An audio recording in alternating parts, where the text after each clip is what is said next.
नमस्कार प्रेक्षकांनो, तू रे माझा मित्र या मालिकेचे आपण आजचे रिव्ह्यू ऐकत आहोत। सुरुवातीलाच आपण बघतो एका फोन कॉलने आयुष्य उलटापालट झालं। तुमची बायको आणि बहीण हॉस्पिटलमध्ये ॲडमिट आहेत आणि हे प्रेक्षकांनो हे ऐकल्यानंतर आजचा एपिसोड आपल्याला इथूनच श्वास रोखायला लावतो। प्रेक्षकांनो, हा भाग फक्त ॲक्सिडेंटवर डिपेंड नाहीये, तर दोष कोणाचा, चूक कोणाची, कारण जीव वाचवणं महत्वाचं की आरोप करणं, यावर आजची संपूर्ण कथा उभी आहेत। प्रेक्षकांनो आजच्या एपिसोडमध्ये हाच प्रश्न पडतो की ईश्वरी खरंच दोषी आहे का? तिने सगळ्यांचा जीव वाचवला। तुम्हाला पण असं वाटत असेल तर नक्की कमेंट करून सांगा। सुरुवातीलाच आपण आता बघणार आहोत की खरंच आता अर्णवला सगळं हॉस्पिटलमधनं कळालेलं असतं आणि तो लगेच घरी फोन फिरवतो। यावर आजी म्हणतात की काही टेन्शन आहेत का? मामा म्हणतात की अगं आई, तिकडे ईश्वरी आणि अंजलीच्या कारचा ॲक्सिडेंट झाला आणि हीच बातमी खूप धक्कादायक होती। आजींना हे ऐकून शॉक होतो आणि त्या धक्क्यानेच खाली बसून जाता आणि प्रेक्षकांनो हे बघून हे म्हणजे मामा, आकाश आणि मामी सुद्धा घाबरून जातात। मामी धांदल करतात, म्हणतात की अंजली कशी आहे, तिला काही लागलं तर नाहीये ना? मामा म्हणतात की मला फार काही डिटेल्स माहीतच नाहीये। मामा म्हणतात की आपल्याला ताबडतोब हॉस्पिटलला निघायचंय। आकाश म्हणतो की मी लगेच गाडी काढतो। मामा म्हणतात की काढ। आकाश म्हणतो की आजी तू घरीच थांब, तू नको येऊ, पण आजींना राहवत नाही। प्रेक्षकांनो त्या म्हणतात की नाही मी येणारच। आजींना म्हणतात की मला कळायलाच हवं त्या दोघी कशा आहेत ते। आजी काही ऐकत नाही, त्या म्हणतात की चला रे चला पटकन। अर्णव सुद्धा घाबरून तिथे हॉस्पिटलमध्ये पोहोचतो। तो त्या रिसेप्शनिस्टला म्हणतो की मला इथनं फोन आला होता की माझी ताई आणि माझी बायको इथे ॲडमिट आहेत म्हणून। ती म्हणते की तुम्ही इकडनं उजव्या साईडला जा, तिथेच त्यांना स्पेशल वॉर्ड मध्ये ठेवलेलं आहे। अर्णवचं बघा, त्याच्या ताईवर किती जीव आहेत हे आपल्याला आधी माहीतच आहे, पण एवढं ऐकल्यानंतर अर्णव त्याचं सगळं सोडून बायकोला देखील बघत नाही, पण तो त्याच्या ताईला बघण्यासाठी इतका धावत पळत तिच्याजवळ तिला जिथे ॲडमिट केलेलं, जिथे म्हणजे ठेवलेलं आहे तिथे तो पळत जातो। आणि प्रेक्षकांनो तो बाहेरूनच बघतो त्याची ताईची अवस्था त्याला बघूनच खूप वाईट वाटत असतं आणि तो खूप म्हणजे त्याला बघायला, ताईला बघितल्याशिवाय त्याला काही चैन पडणार नसतं, म्हणून तो पळत तिथे त्या वॉर्डमध्ये जातो आणि अंजली पूर्ण बेशुद्ध असते। तरी अर्णव तिथे येतो आणि म्हणतो की ताई काय झालंय? तिथल्या नर्सेस म्हणतात त्याला, तो सर तुम्ही काय करताय? पण अर्णवला काही चैन पडत नाही, त्याला फक्त तिचा आवाज ऐकायचा असतो। तो म्हणतोय की ताई डोळे उघड। त्या नर्सेस म्हणतात की सर ट्रीटमेंट सुरू आहे त्यांची। ती नर्स म्हणते की तुम्ही आता विदाऊट परमिशन असं आत नाही येऊ शकत। आणि अर्णवला आता थोडंसं लक्षात येतं आपण चुकीचं करतो आहेत, म्हणून तो म्हणतो की सॉरी। नर्स म्हणते की सर प्लीज। अर्णव म्हणतो की या। अर्णवला त्या ताईची अवस्था बघून खूप वाईट वाटत असतं आणि तो स्वतःलाच गिल्ट वाटून घेतो। तो म्हणतो की आय एम सॉरी ताई। तो स्वतःलाच दोषी ठरवत असतो। तो म्हणतो की हे सगळं माझ्यामुळे झालेलं आहे। अर्णव म्हणतो की मी तुला एकटीला का पाठवलं गाडीतून का? आणि अर्णव स्वतःच वाईट वाटून घेत असतो। तेवढ्यात तिथे डॉक्टर येतात। अर्णव त्यांना म्हणतो की अंजली म्हणजे माझी ताई शी इज ऑल राईट, तिला काही झालं नाहीयेत ना, तिला काही होणार नाहीये ना, बरी आहे ना ती, तिच्या पोटातल्या बाळाला पण काही झालेलं नाहीयेत ना? डॉक्टर म्हणतात की हे बघा तुम्ही प्लीज शांत व्हा। डॉक्टर म्हणतात की काळजी करण्यासारखं काहीही कारण नाहीये, ह्या ॲक्सिडेंटमुळे त्यांना थोडासा मानसिक धक्का बसलेला आहे। डॉक्टर म्हणतात की त्यांच्या काही रिपोर्ट्स आम्ही टेस्ट केलेले आहेत, त्याचे रिपोर्ट्स येतीलच। ते म्हणतात की त्याच्यानंतरच आम्ही त्यांची लाईन ऑफ ट्रीटमेंट ठरवू शकतो। अर्णव म्हणतो की पण ती प्रेग्नेंट। तेवढा डॉक्टर म्हणतात की हो। डॉक्टर म्हणतात की त्या प्रेग्नेंट आहेत म्हणूनच आम्ही त्यांची जास्त काळजी घेतो आहे। डॉक्टर म्हणतात की सोनोग्राफी केलेली आहे, थँकफुली की बाळाला काहीही झालेलं नाहीये। आणि अर्णवला हे ऐकल्यावर थोडंसं त्याला शांत वाटतं। तो म्हणतो की thank you so much doctor, thank you. ते डॉक्टर म्हणतात की थँक्स मला म्हणू नका, ज्या माणसाने त्यांना इथे वेळेवर पोहोचवलं खरं तर त्यांना थँक्स म्हणा, नाहीतर 1 मिनिट जराही उशीर झाला असताना खूप कॉम्प्लिकेशन झाले असते। बाळ किंवा आई यापैकी एकाचीच निवड करण्याची वेळ तुमच्यावर आली असती। अर्णवला हे ऐकून तर शॉक बसतोच, पण डॉक्टर त्यांना म्हणतात की but now you don't worry, okay. आणि प्रेक्षकांना आता डॉक्टर अंजलीला म्हणजे चेकिंगसाठी आलेले असतात की त्यांची तब्येत आता कव्हर होती की नाही होते, शुद्धीवर कशी येईल, ह्या सगळ्याची ते तपासणी करत असतात. आणि इकडे अर्णव स्वतःलाच गिल्ट करत असतो की आय एम सॉरी ताई. तो म्हणतोय की हे सगळं माझ्यामुळे झालेलं आहे. अर्णवला त्याच्या बहिणीचं खूप वाईट वाटत असतं. त्याला त्याची बायको पण आजारी याचं सुद्धा भान नाहीये, म्हणजे तिला सुद्धा लागेल आहे. अर्णव तिलाच म्हणतो की प्लीज लवकर शुद्धीवर ये प्लीज. आणि तेवढ्यात घरातले सगळेजण येतात. मामा पुढे असतात. मामा अर्णवला बघतात आणि ते म्हणतात की अर्णव अर्णव. आजी म्हणतात कशी आहे रे अंजली. मामा म्हणतात डॉक्टर काय म्हणाले. अर्णव सांगतो की डॉक्टर म्हणाले आउट ऑफ डेंजर आहेत सगळं. अर्णव म्हणतो की रिपोर्ट्स येतील त्यावरनं ते ट्रीटमेंट ठरवतील, ओके. तेवढ्यात मामी म्हणतात की बाळ सुखरूप आहेत ना. अर्णव म्हणतो की हो बाळ पण सुखरूप आहे. आणि प्रेक्षकांनो हे ऐकल्यावर सगळ्यांना थोडंसं रिलॅक्स वाटतं की बाळ आणि अंजली दोघेही सुखरूप आहेत. आणि प्रेक्षकांनो बघा अंजलीच्या नादात अर्णव ईश्वरीलाच विसरून गेला होता, तरी आजी आठवण करतात की आणि ईश्वरी. आणि तेवढ्यात नर्स बाहेर येते. मग अर्णव म्हणतो की नर्स यांच्यासोबत अजून एक पेशंट होती ईश्वरी. आणि इकडे ती नर्स म्हणती हा ठीक आहे, त्या ऍक्च्युली त्याच कार चालवत यांना इथे घेऊन आल्या. अर्णवला शॉक बसतो. तो म्हणतो की व्हॉट, तिने कार चालवली. ती नर्स म्हणते की हो त्याच घेऊन आल्या यांना कार चालवत. आणि बघा प्रेक्षकांना इथे सुद्धा आता अर्णवचा गैरसमज होतो.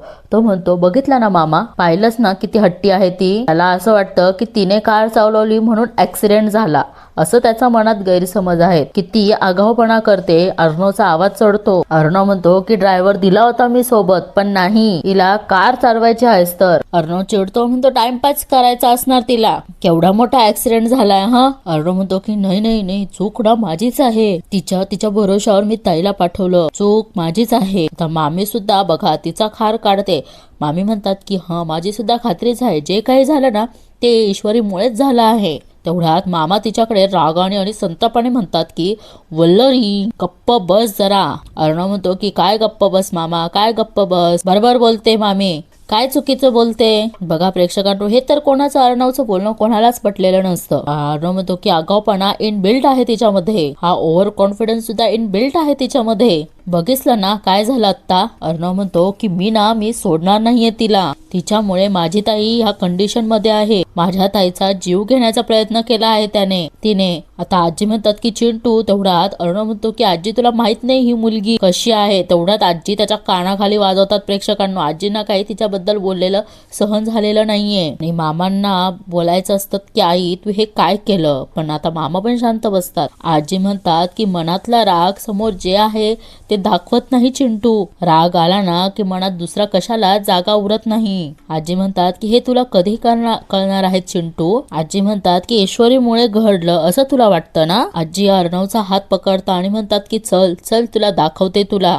मामा आजी अर्णवला गेल्यानंतर मामा तर वल्लरी मामीकडे रागाने बघतात, पण तरीही ते जास्त काही बोलत नाही. अंजलीची तब्येत कशी आहे यावर ते जास्त फोकस करतात. इकडे मामीला आनंद होतो. मामी म्हणतात की चला आता अंजली ईश्वरी आणि अर्णव मध्ये मस्त भांडणं लागणार. आणि अर्णव आता ईश्वरीच्या वॉर्ड मध्ये अर्णवला घेऊन आलेले असतात. ते म्हणतात की बघ तिची काय अवस्था आहे ते. आजी म्हणतात की किती लागलंय तिला, तीही बेशुद्ध आहे. आजी म्हणतात की तू असा विचार का करत नाहीयेस की तिला गाडी चालवताना येत नसताना सुद्धा ती अंजलीला इथपर्यंत घेऊन आली. आजी म्हणतात की अरे तिच्या जीवाला सुद्धा धोका होताच. आजी म्हणतात की आणि ईश्वरीने फक्त अंजलीचा आणि तिच्या पोटातल्या बाळाचाच विचार केला. आजी म्हणतात की आपल्याला कुणीतरी हॉस्पिटल मध्ये घेऊन जाईल अशी रस्त्यावरच जर ही वाट बघत बसली असती तर तू हे असे आरोप केलेच नसते तिच्यावर.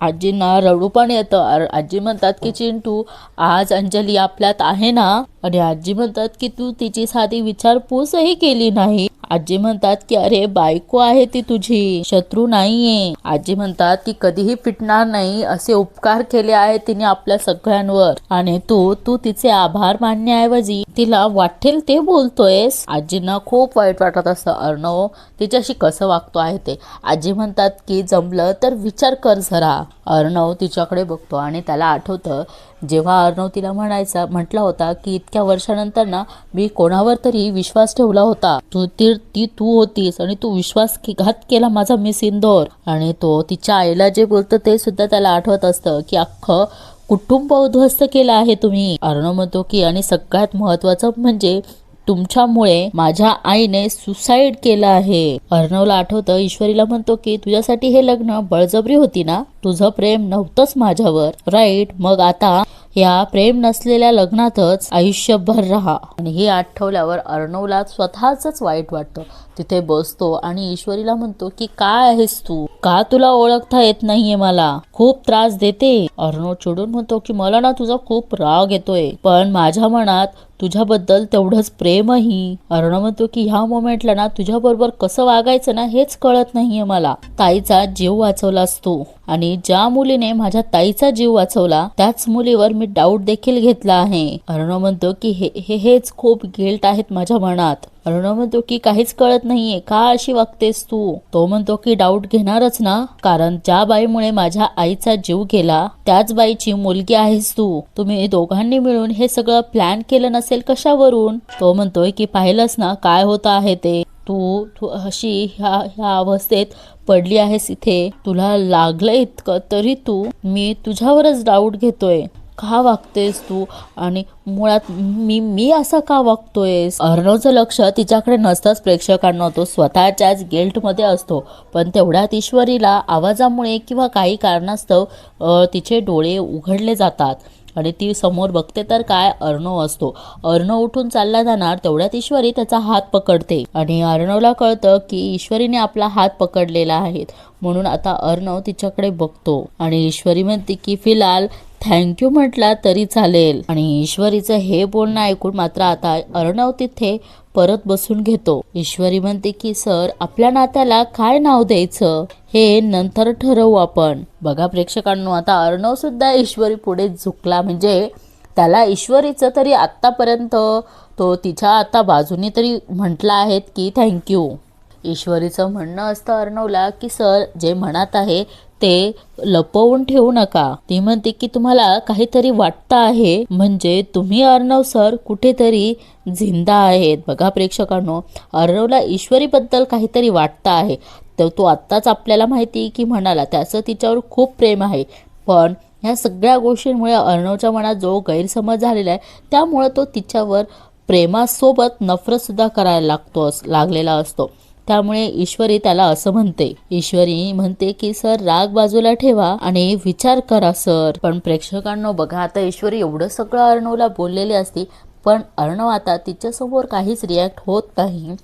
तिचा हात सोडतो आणि तो तिथनं निघून जातो. हे प्रेक्षकांना ईश्वरीला वाईट तर वाटलेलंच असतं, पण तिला माहिती की अर्णवचा राग म्हणजे राग असतो आणि तो शांत होईलच. आणि इकडे आता अशी ईश्वरी रडतच असते. आता अर्णव तिकडनं निघालेला असतो, पण इकडे अविनाश मामा चक्राच मारत असतात. आजी म्हणतात की अविनाश, जावई बापूंना कळवलं का रे अंजलीच्या ॲक्सिडेंटबद्दल? मामा म्हणतात की अगं मगाचपासून मी त्यांनाच फोन करतो आहे, पण त्यांचा फोन स्विच ऑफ येतो आहे. मामी म्हणतात की पण इतका वेळ फोन का स्विच ऑफ येतोय त्यांचा? मामा म्हणतात की काहीच कळत नाहीये मला. आणि तेवढ्यात मामा विचार करतात आणि त्यांना लक्षात येतं की ते म्हणतात, अरे ईश्वरीच्या घरच्यांना कळवलं की नाही कोणी? आकाश म्हणतो की छान, मी नम्रताला इन्फॉर्म करायचं विसरूनच गेलो. मामा म्हणतात की फोन कर तिला लवकर. लगेच आकाश फोन काढत असतो आणि तिला फोन करणारच. तेवढ्यात मामी त्याला बोलतात. त्या म्हणतात की तू तिला फोन करून इन्फॉर्म करायची काही एक गरज नाहीये. मामी म्हणतात की अहो तुम्ही कळवा. मामा म्हणतात की वल्लरी तू थांब जरा. मामा काही मामीचं ऐकून घेत नाही. मामा आकाशला म्हणतात की तू कर, पटकन फोन कर तिला आणि त्यांना सांग. आणि इकडे मामा आजींना म्हणतात की मी जावई बापूंचा फोन ट्राय करतो, काय आहे ते बघतो. तेवढ्यात आजी म्हणतात की हो हो कर. इकडे आता बघा, आकाशने नम्रताला फोन केलेला असतो, पण इकडे मामीच्या मनामध्ये घालमेल चालू असते की हे काय बोलतात, त्यांच्यात काय बोलणं होतं. आणि मामीला ह्या गोष्टीचीही भीती वाटते, जर सुप्रिया इथे आली तर काय होईल, हे सगळं मामीच्या मनात भीती असते. आता आकाशने नम्रताला फोन केलेला असतो आणि नम्रता फोन रिसीव्ह करते. नम्रताला काहीच माहीत नसतं, म्हणून नम्रता आकाशला म्हणते. ती म्हणते की हॅलो आकाश सर, काय हो, आज आपण भेटणार होतो ना? इकडे आकाश थोडं बारीक आवाजातच म्हणतो की नम्रता एक न्यूज द्यायला फोन केला होता तुला. नम्रता म्हणते की काय झालं आहे सर. आकाश म्हणतो की ऍक्च्युली दिया आणि ईश्वरीचा ऍक्सिडेंट झाला आहे आणि आता इकडे मामीला ऐकायचं राहतं की अर्णव नक्की काय बोलतो आहे ते. नम्रताला हे ऐकून ती पण घाबरायला लागते. ती म्हणते की काय अहो सर हे असं कसं काय झालं आहे. आकाश म्हणतो की हो पण प्लीज काळजी करू नकोस, ते पण आउट ऑफ डेंजर आहेत, केपी हॉस्पिटलमध्ये ऍडमिट केलं आहे त्यांना. आकाश म्हणतो की तुझ्या आई बाबांना लगेच काही सांगू नको आणि हेच मामींना पण ऐकायचं असतं, त्यांना उगाच टेन्शन येईल. नमू म्हणते की हा हो. आकाश म्हणतो की तसंही तुझ्या बाबांना बरं नाहीये, त्यात अजून एक टेन्शन नको. नम्रता म्हणते की नाही आई बाबांना खरंच काही नाही सांगणार. नमू म्हणते की मला एक सांगा, बाकी खरंच काही लागलं नाहीये ना. आकाश म्हणतो की नम्रता प्लीज ट्रस्ट मी खोटं बोलेल का तुझ्याशी. नमू म्हणते की नाही सर तसं नाहीये काही पण. आणि नम्रताला पण खूप अस्वस्थ आणि भीती वाटून रडायलाही येतं.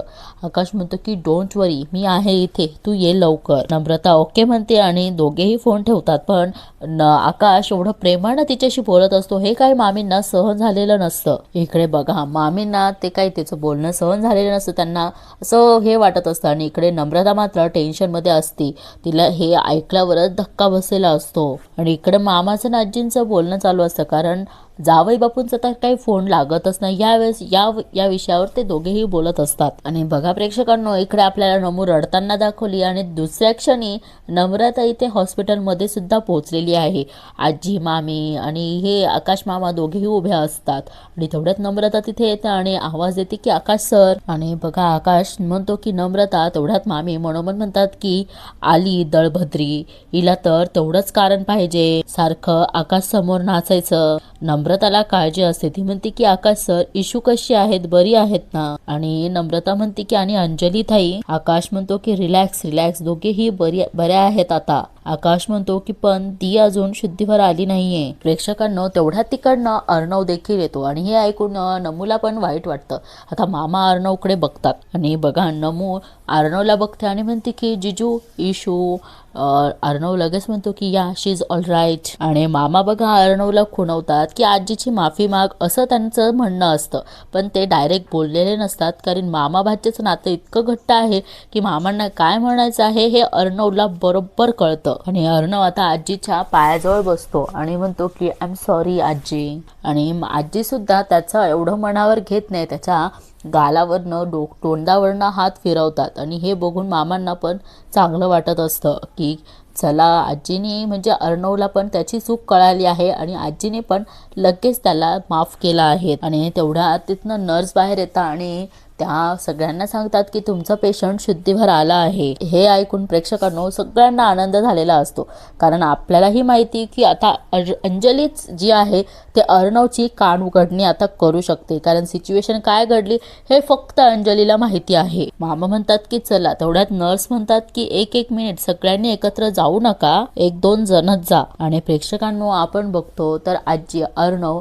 आणि मामा आतमध्ये गेलेले असतात, पण मामी जाणारच, पण मामीचं आता सगळं लक्ष आकाश आणि नम्रतावर असतं की ह्या दोघांचं बोलणं काय होतं, यांच्यात मैत्री आहे की अजून काय आहे याची उत्सुकता ना प्रेक्षकांना फक्त मामीलाच असते. आणि बघा आता अर्णव ताईच्या जवळ जातो आणि म्हणतो की ताई तू बरी आहेत ना. तेवढ्यात मामी सुद्धा आपण बघतो की आतमध्ये आलेले असतात. आता अंजलीला बघा ईश्वरीचीच काळजी असते, ती म्हणते की मी बरी आहे, ईश्वरी कुठे आहेत. आणि अर्णव म्हणतो की अगं ती पण ओके आहे, थोडंसंच लागलं आहे तिला.